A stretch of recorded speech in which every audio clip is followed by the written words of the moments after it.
So in today's video of Ask Garrett Anything, I'll be sharing about this question from my neighbor slash my feng shui senior. So he's actually I could call him the big brother of my feng shui. So feng shui class. So he basically, he also taught me a lot of in the deep aspects of feng shui and other aspects of the 8 characters as well as the other elements of feng shui. So he's really good at that. So he came into my house on Sunday without even telling me that he's gonna come in, and he just came in and he just knocked on the door, and I was like, oh, hi. He was like, okay. So he just came into the room. He just came into my living room, and I was like, okay. Oh, since you you welcome yourself, I was like, okay, have a seat. So from my guess, I think his higher self most likely wanted him to come to have a chat with me on that day, because from the looks of it, I can sense that he was a little bit vexed. I think he had a lot of questions running through his mind. So a lot of it was I think to do with feng shui, because last year I think he had a little bit of argument with my master, so I think he sort of went into some stages of slumber for his feng shui. And besides, this year is considered his critical year, whereby he's gonna whereby he chanced upon his Chinese horoscope. So that's why he's pretty reluctant to do any feng shui consultancy or business for anybody. So even seeing his by doing the basics of 8 characters reading and all, astrological reading of patterns, and even feng shui locations and allocations of houses and plot of lands, he's also rejected everything of it. So because he said that for feng shui, right, if you were to help people, especially during the year whereby your horoscope actually aligns with the yearly horoscope. So take for instance, this is the year of the cow, so he's also born in the year of the cow, so this is a direct clash of alignment in terms of horoscope energies. So he said that when the year of the cow aligns with your birth year, it is actually you're gonna actually bump into a lot of challenges, a lot of sometimes it might even be life-threatening. Could be physical harm, it could be accidents, or it could be anything to do with sickness or health related. So him being a father of a single daughter, and yeah, he's like the most beautiful man, the most gentle heart. He's very knowledgeable. This guy is really, really knowledgeable, and he knows everything in and outs of feng shui, and he knows a lot of knowledge. His general knowledge of the universe, of the world, of all religions is really there, you see. So but nonetheless, he came in the other day, so he was a little bit vexed, because he told me that he found a mountain that is nearby our place. It's relatively high, and it's actually not indicated on the Google Maps. So he's been trying to explore the area, trying to climb up the mountains and all. So because he likes to study, and his interest is basically in feng shui, so he went to explore and found out that that's actually not indicated on the map, because it's a military area, so it's being cordoned off, and there's security guards there, and so on and so forth. And he's saying that that mountain is actually the backing of the entire CBD area. That's why the CBD is so hustling and bustling. So that would actually there's a direct correlation of the big feng shui. So when we talk about large feng shui, right, there needs to be a backing. So a backing usually will be a higher ground, and there's a lot of the CBD being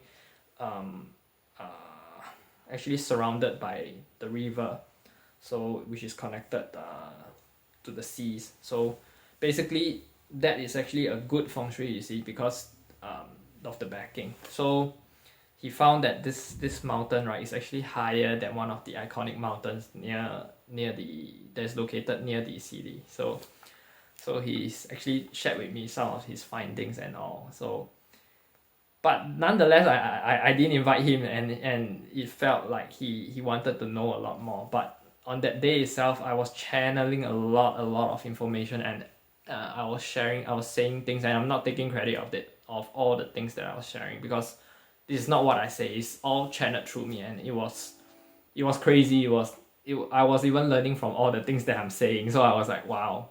So I thought that it'll be worthwhile to share some of the questions that he asked, because he's quite a quiet guy, and I think he was quite vexed, and I could see that he's always in a passion. His passion is in feng shui, and he's obviously a light worker, and he's super empath as well, same like me.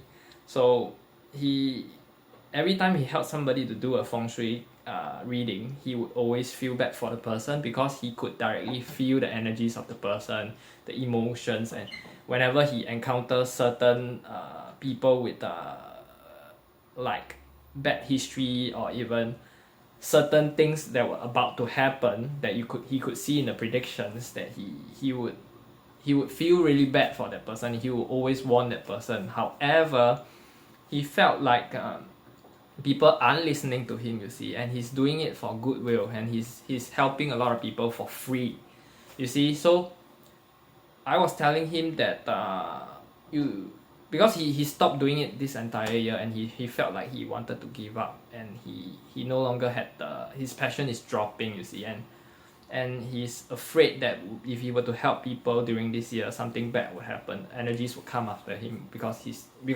when we do feng shui, we're directly or affecting change in certain people's fate, or should we call it destiny or whatsoever. So if you know universal energies, there's energies, there's positive energies and negative energies. So when you're changing somebody's negative energies, who would they come after? So they'll most likely come after you, right? However, if you're doing it for goodwill, and you're doing it in a place of love and compassion, you're protected. And if you know how to protect your energies, you're in a good place, you see. So that's what I actually told him. And I told him that in our current times, whereby we are really in need of positivity out there, and positive energies are balanced right now. It's very, very unbalanced, whereby negativity is all uptime high right now. So I was encouraging him that we should not give up feng shui, because it's something. So I made him question. I told him, if same thing. I always like to question. So I asked him to actually question his intuition, and question his higher self. I was asking a lot of questions like, are you sure you're no longer passionate about feng shui? I was telling him that you should most likely not give up, because why? You really enjoy doing it, because I could see the light in his eyes shining whenever he tries to explain about bits and pieces of feng shui elements, you see. So especially who would actually climb up to the mountain just to see feng shui elements about the geographical locations, unless you're really passionate about it, right? So the only thing that he's felt that he can't overcome is that he can't protect his energies, and he feel like there's a need to really look into that problem. So I was telling him, look, because last year I did a tarot card reading for him. It was I did a crescent moon tarot card reading for him. So it was 7 cards for him, basically. So it was said that this year for him, it is gonna be a great change for him, and he's definitely gonna be a great growth.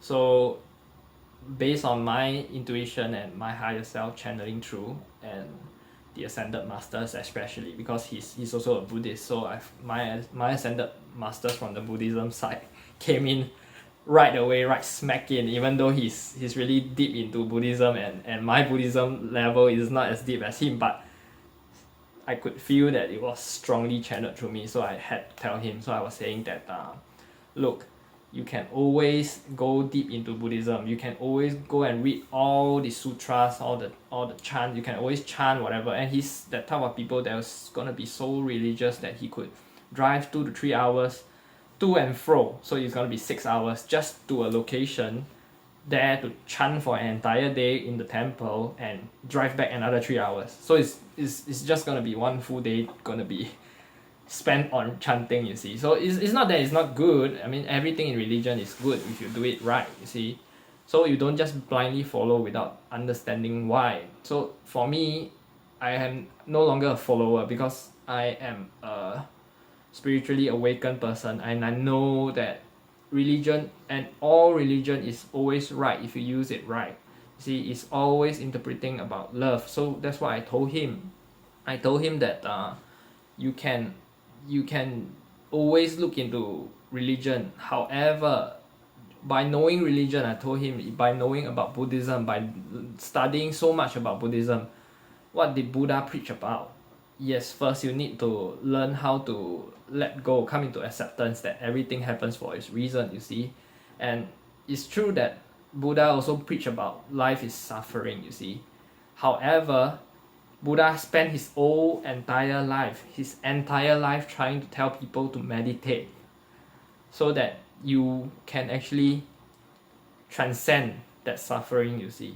The entire life Buddha spent was actually about relieving of your suffering, you see. So that's what I told him. And the reason why you're suffering so much is because to you is always a right and wrong, whereas Buddha's teaching was he's able to transcend right or wrong, you see. So there's no right and wrong in any situations. If you view anything right, somebody will always say that it's wrong. When you view something wrong, somebody will always say that is right, you see. And different people view things perspective in a different perspective. Take for instance, if you're saying that your colleague at work, the most laziest colleague at work, he's saying that, oh, I'm very hardworking. He thinks that he's hardworking and he thinks that he's right.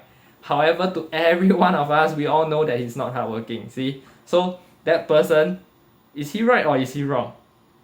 So we can't say, right, who are we to judge that person is right, or who are we to judge that person is wrong? To him, that he thinks he's right. To us, we think that he's wrong. So who is right and who is wrong? You see? So if you're gonna say that he's wrong, you're gonna be upset at him. And if he thinks that he's wrong, he's gonna be upset as well. So what's the point? there's really no point to actually think about what's right or what's wrong. So I told him that you can always spend your hours, can spend your time doing deep chanting and doing deep into religion, whereby you can always think that you could relieve yourself from all the suffering just by doing that. However, the greatest most powerful teaching that Buddhism is actually talking about is to first of course, number one is to help yourself first in order to relieve yourself from suffering. Then you're able to transcend above that. Then you should start to help people. Of course, I told him there's several paths to samsara and samadhi. I told him, of course, there's different ways to actually attain that. I told him that certain people come to this life and they choose to want to see the Buddha, especially for him. He wanted to see the Buddha. That's why I did the tarot card reading for him in the last year, you see. So I told him that the last card of the last tarot card reading, I purposely told him that it is important that he not focus on the end journey, because the end journey is going to be beautiful. So I told him that it is important that he should actually detach himself from the outcome, you see, and actually just enjoy the whole process. However, it is important for him to transcend above this and actually start to help people, because I told him that he's also a light worker. He is definitely a light worker because he's helping a lot of people through feng shui interpretations, and he's helping a lot by giving good advice and changing people's life, and that is really, really needed right now in times of negativity, you see. And if he were to just give up like that, it's gonna be such a waste, you see, and it's gonna be another upturn for the negative side, you see. So I told him that it's just such a waste, you see, if you're just gonna give up like that. And I came from the Ascended Masters level, and I just channeled information through him. I told him that it is no right or wrong. However, if I told him people who always want to win the human game need to transcend, right? So I told him, since now you're married with one little daughter with you, so do you think that by any chance are you gonna go out there and be a monk, or are you gonna go out there and be some spiritual master? So he told me no, it's impossible that he's gonna do that. So how can he even transcend somebody if he's just gonna do his day-to-day work and just chanting? Do you think that he can attain somewhere? Impossible. You can perhaps maybe in the next life, yes, he might become a monk, or he could be, but this life has to be completed with the highest karmic trait at the most intensity, you see. So I told him that you can always be somebody that just go up to the mountains, hide in the caves and start praying and just meditate in the cave until you pass on. Then perhaps maybe you can attain samsara or samadhi or whatever, right? But I told him what happens if you're meditating in the cave and perhaps maybe you see some villager near that cave and suddenly they're running into some trouble and some thief or some bandit try to come after the person. Then if they are crying for help, are you gonna help that person? So that question was a vital question that was channeled through straight away. So I was like, wow.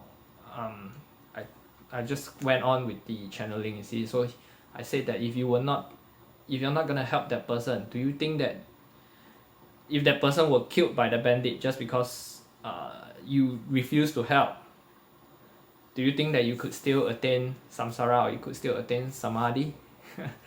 So I told him straight away, and he was taken aback by that question, you see. So I told him that nonetheless, every person will hold certain karmic trait in their life, you see. So I told him that it is important that you start to live your life and start to take responsibility of your life and start to help more people as much as you can. Because even though I told him, even if you're just gonna give up your feng shui, it's just gonna be such a waste, because now you need to take, and I told him he needs to take more responsibility in terms of the knowledge and the wisdom that he has, because he's actually changing a lot of people's life, but people aren't listening. Why? Because he's not charging his clients, he's not charging these people, he's just doing for goodwill. So I told him straight away, and that was channeled through as well. So I gave him a simple example. I told him that I'm doing videos right now because I'm spreading all my conscious contents online and through all my social media platforms like IG, Facebook. I'm slowly moving into TikTok. Now I'm on Clubhouse, and I'm also doing YouTube. So right now I'm boosting all my social medias slowly, bit by bit, you see. So I told him, if right now whoever that's watching this video right now, or whoever is watching my social media contents, if I were to just charge them $2, most likely none of my subscribers or none of my videos will be watched. Yes, I would know that. However, I will be pretty sure that people who appreciate my contents are willing to pay $2 for it. You see? Because why? They see the value in it, and you can straight away cut down, or you can straight away outsource, or you can straight away like limit away those that are those leads or those people who are just wasting their time or wasting your time, basically, you see, because they don't value what you're saying, they're just watching it for entertainment, you see. So that's the same thing for him. I told him, if you want to help people, there needs to be a dollar, there needs to be a value exchange. Same thing, this is how the universe works, you see. So money is also energy, so there needs to be a transaction involved in order to make that person want to listen, you see. So I told him, if I were to charge my videos now at $200 a watch, one simple video, every video is going to be $200. If whoever is going to be purchasing that $200 video, I'm pretty sure that person would spend his whole entire effort just to watch and learn from this video, and every bit of it, you see, because they see the value in it and they invested in it, you see. So I've already spent in it. Would they be more highly likely to listen? Definitely, right? So that's the same thing, because if you don't feel, if you obtain something, it's just like relationship. If you obtain somebody so easily, take for instance, if you obtain your loved one, your girlfriend or your boyfriend, so easily, they just come to you. You don't even need chase that person. Say, hey, let's go on a date. Okay, let's go on a date. Do you think that you cherish that person? You probably wouldn't, right? Because you obtain that person too easily, and you probably wouldn't cherish, or you don't see. Same thing, everything in life. Just like people who strike the lottery. You see, why do we hear people? Why do we hear on the news or hear on social media that people who struck like a few $1,000,000 of lottery money and suddenly spend it all over in just 1 year or less? Why? Because these people obtain that money straight away so easily. When it's easily obtainable, people wouldn't cherish it. See? And that's the reason being I told him he needs to do it, and he do it the right way. You charge them. You see? Of course, I'm not asking him to charge like crazy high or whatever. I'm just telling him that, look, it needs to be reasonable because you're helping people. And when you're doing this, you need to give back to the society. You see? That's the prime pivotal help and how the universe needs right now. So same thing, if I'm gonna start making my business and I'm starting to earn money, and if I were to become very successful eventually, I will be giving back to society. So this is the help I am vowing now to actually all my audience, and same thing for everyone. Every light worker out there, they are doing the same thing. You see, so people think that light working is just gonna be some fancy woo name that is gonna be, I'm just gonna throw more light out there, I'm just gonna influence people. That's not how it works. Light working is not like that. You see, most light workers have to go through times of darkness, have to go through so many doubts and fears. They have to leap off, they have to throw away all old ways in order to make the world a brighter place. They need to go through so much darkness. So on contrary, do you think that light working is all brightness and all love and compassion? No, it's not. Because we know the expense of how to get there. That's why we need to go through all this darkness in order to get there, you see. That's why we see so much importance to tell people, oh look, don't do this, don't do that. We preach so much, we try to influence change in people, but people aren't listening. Why aren't they listening? Because they don't see the belief in it, and they are not putting effort into it. You see, so we need to first educate them that there's this thing out there that they need to listen. You see, and if they fail to listen, then it's too bad. It's really just too bad. We can't really do much unless there's a certain belief in them. Then we can start to affect change. And only when they have certain belief in themselves that they are able to do this change also, and not just rely on all the light workers and all the positive workers out there to just affect change. Oh, I'm just gonna live my own life and let all these people go and do their own work, and everyone can shine their light on and bring more positivity to this world. And if just because you have the setback, you face certain setbacks in life because of people not appreciating your works, or people not appreciating your change, your influence on them, then you're just giving up on your own value and your own talent that you could bring to the world, you see. So right now the world is filled with so much negativity, so we need to have more positive workers out there. And when I'm saying that, I told him that it is very important that you start to charge your clients, you see. So I told him that even down the road we could even do a joint venture, you see. So I can actually help him do some marketing works on how he could actually position himself in the feng shui world, you see. So things like that I actually led into a lot of deeper conversations, and I think the most powerful thing that actually was channeled through was about asking him to go through awakening, and that this year is definitely a big thing for him, because without him pushing me into feng shui, I wouldn't even be spiritually awakened. Because of the feng shui class, one thing led to another, and I was leading to a stage whereby I questioned myself, you see. And when I started to question myself deep in the roots of truth, that's where I came to I started to question religion. I started to question meditation and how far I could go. So I even told him things like, You could read all the scriptures and all the sutras out there in the world. You can read every entire book in the Buddhism. You're just, what he's trying to do right now, I told him, whatever you're trying to do right now, you're seeking the external. And what can you learn so much about the external world, and you're just feeding your mind, you see, you're just feeding the brain. Right now, the world is in need of people who seek inwards, not seek outwards, you see. So I told him you can read every entire book all about Buddhism or all the religions in the world, but you need to first explore deep within and start to alter change in yourself in order for all these learnings to actually soak in, you see, just like sponge. So once everything is explored deep internally, then you're able to change and shift everything on the external aspects. So this is why I always emphasize, when you change small changes in the internal world, big changes happen on the external world. Same thing, if you do small changes on the external world, it has big reactions on the internal world as well, you see. So I keep emphasizing that. I told him that it's very important for him to start doing more meditations and start to explore opening up his third eye and even going into spiritual awakening, because even though it's not gonna be easy, because spiritual awakening is not for everyone, right?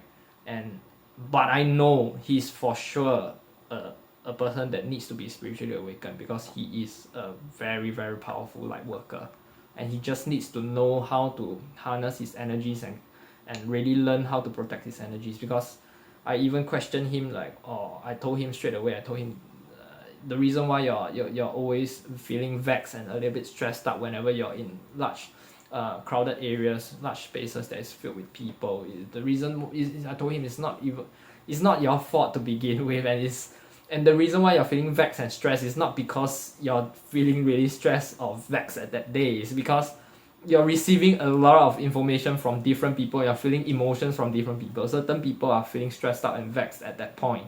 So you're just basically absorbing and soaking their energies. You're not learning how to protect your own energies. That's why I told him, and he was like, he was shocked and he was taken aback that this kind of thing is actually happening to him.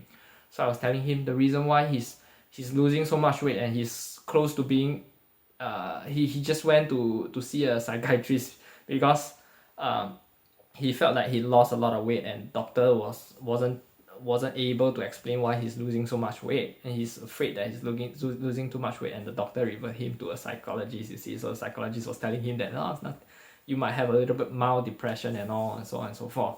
So I was telling him, perhaps you're thinking too much. I was telling him, you're just thinking too much. You're using the brain just too much already, you see. So there's heaps and heaps of things that I was channeling throughout the whole conversation for 2 to 3 hours, and I was so shocked about the things that I was saying also. So this video is already running to 30 minutes already, so I'm just gonna end it off, because I'm just gonna whatever I'm just gonna share right now in this video is more likely about light working, and not learning to embrace your knowledge, your wisdom on light working, and really affect positive change and not be influenced by people. Know your value of what you can bring to the world and what value you can bring to people's life.